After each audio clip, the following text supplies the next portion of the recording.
Hi, this is Eric Kampmann and this is Sunrise. Continuing with my adventures in Vermont.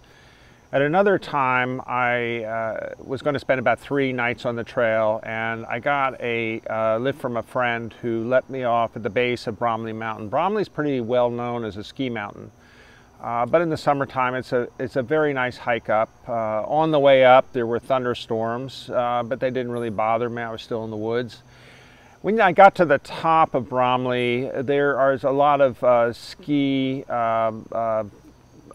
shelters and things like that, and there's one that is known to the trail people as a place you can actually spend the night.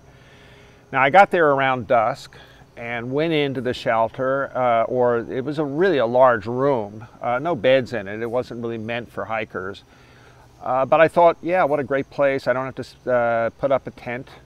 It was quite dark in there, and I thought I was alone. And I started unpacking my bag, when all of a sudden out of the dark emerged a figure, a person, a young man, when I say young, probably under 30, who seemed disheveled to me. Didn't seem like a hiker, seemed out of place, seemed threatening. I was alone, thunderstorms were outside, I wanted to be inside, but when this guy started babbling about this and the other thing, I realized that I was in the company of somebody that I didn't want to spend the night with at all. And I was perfectly polite and everything, but I quietly started packing up my gear because I was pretty convinced that this guy didn't have it all together. Shortly thereafter, I told him that I was going to forge on, and I left the shelter and literally ran north on the Appalachian Trail.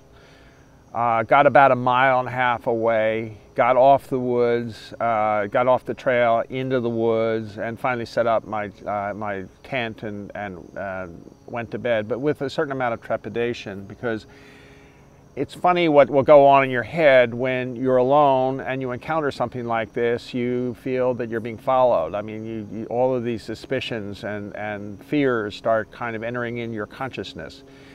In my case, nothing happened. I don't know if the guy was really truly threatening or not, but I was right to decide to err on the side of caution. Leave what seemed like a good shelter and find a better place further along the trail. This is Eric Kampmann, and this is Sunrise.